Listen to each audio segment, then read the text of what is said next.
Assalamualaikum warahmatullahi wabarakatuh.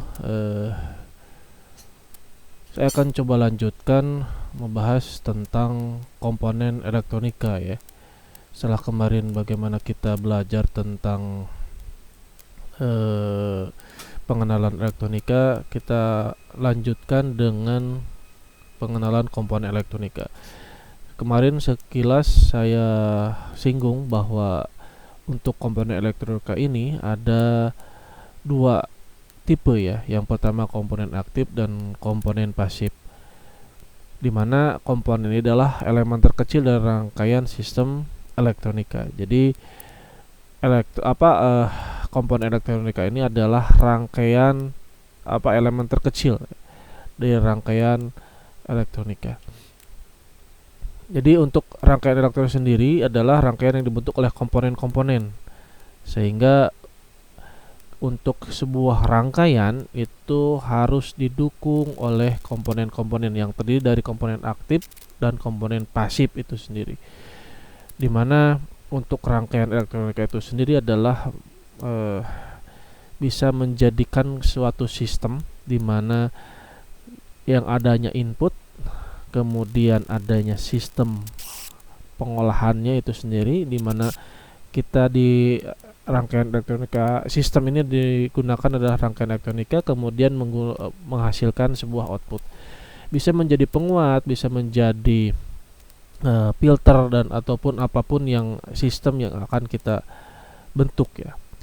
Dimana sistem elektronika itu sendiri adalah suatu kesatuan yang tersusun dari komponen dan rangkaian elektronika untuk tujuan pengalihan dalam bidang telekomunikasi atau komputasi atau instrumen kendali. Dimana tadi juga disampaikan bahwa suatu sistem itu ada input, ada proses, ada outputnya ya. Komponen elektronika itu sendiri bisa dibagi menjadi beberapa klasifikasi ya. Bisa berdasarkan respon atau bisa berdasarkan hubungan arus tegangan. Berdasarkan respon terhadap input itu ada komponen pasif dan komponen aktif. Terus, tadi sudah saya singgung ya. Juga berdasarkan hubungan arus dan tegangan ada komponen linear dan komponen non-linear. Kita bahas dulu komponen pasif dan aktif ya. Dimana komponen pasif ini adalah komponen yang tidak dapat menguatkan atau menyalakan sinyal listrik serta dapat mengubah suatu energi ke bentuk lainnya ya. Yang pertama komponen pasif contohnya adalah resistor. Berfungsi hanya untuk membatasi atau menghambat arus listrik ya. Kemudian ada induktor. Dia untuk induktor ini adalah menghambat arus AC namun mengalirkan arus DC. Kemudian ini adalah gambar dari resistor ya. Sehingga kalau dilihat dari gambar yang ada di slide ini, watt atau daya resistor itu berkaitan dengan bentuk dari fisiknya. Semakin kecil bentuk fisiknya, semakin kecil juga wattnya atau dayanya. Semakin besar fisiknya, semakin besar juga dayanya. Karena apa? Kalau kalian belajar tentang bagaimana nilai hambatan itu tergantung tergantung dari luas penampang, kemudian hambatan jenis dan panjang dari lilitan atau material atau bahan yang dilewatkan. Jadi semakin banyak lilitannya juga akan mempengaruhi bagaimana semakin besar fisik dari sebuah resistor. Seperti itu ya kaitannya. Kemudian yang kedua adalah kapasitor ya. Kapasitor berfungsi untuk menyimpan medan listrik, dapat berfungsi memblok arus DC dan meneruskan arus AC.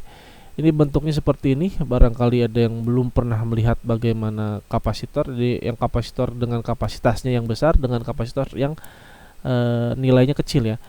Semakin besar nilai kapasitornya juga akan membuat semakin besar juga bentuk fisiknya. Ya, dimana untuk sebuah kapasitor itu nanti kalau misalkan digabung, kalau dilihat di sini adalah bagaimana kalau misalkan resistor adalah membatasi, menghambat arus listrik. Tetapi kalau kapasitor fungsinya sebagai menyimpan medan listrik, ya, dapat memblok arus DC dan meneruskan arus AC. Kebalikan dari induktor, ya, menghambat arus AC dan mengalirkan arus DC. Ini pengantar bagaimana komponen-komponen dari pasif dan aktif, ya. Ini kebetulan contoh dari komponen pasif ini saya contohkan tiga komponen, ya. Ada resistor, ada induktor, dan ada kapasitor, ya. Untuk kali ini mungkin itu dulu sebagai pengantar. Kita lanjutkan nanti bagaimana komponen-komponen aktif yang harus kita bahas dan kita ketahui. Terima kasih atas perhatiannya. Mohon maaf bila ada kekurangan. Assalamualaikum warahmatullahi wabarakatuh.